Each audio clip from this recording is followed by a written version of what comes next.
నీవు నా మాట వినినందున, ఈ కార్యము నీవు నా ఎడల చేసినందున, ఇదిగో ఆకాశ నక్షత్రం వలె, ఇదిగో ఇసుకరేణు సముద్రం ఇసుకరేణు వలె నీ సంతానాన్ని నేను ఆశీర్వదించబోతున్నాను అని చెప్పాడండి. దేవాతి దేవుడు ఆశీర్వాదాలు మనకు కూడా కావాలి. దేవుడు కృపను మనం కూడా అనుభవించాలంటే మనము కూడా దేవుడు మనల్ని పరీక్షించినప్పుడు నీ కొరకు నా కొరకు బలియాగం అయిపోతున్నా ఆ దేవాతి దేవుడు మాట మనము వినేవారుగా ఉన్నామండి.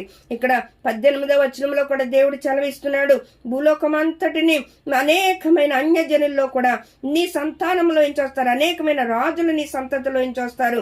ఇదిగో నేను చెయ్యెత్తి ప్రమాణకము చేస్తున్నాను, నీ సంతానాన్ని నేను దీవిస్తాను, ఆశీర్వదిస్తానని ఆనాడు చేసిన ప్రమాణకం అండి.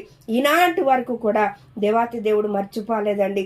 ఇదిగో నీ ఒక్కగానున్న ఒక్క కుమారుని నాకే ఒక ఎనదిరగలేదు కాబట్టి, ఇదిగో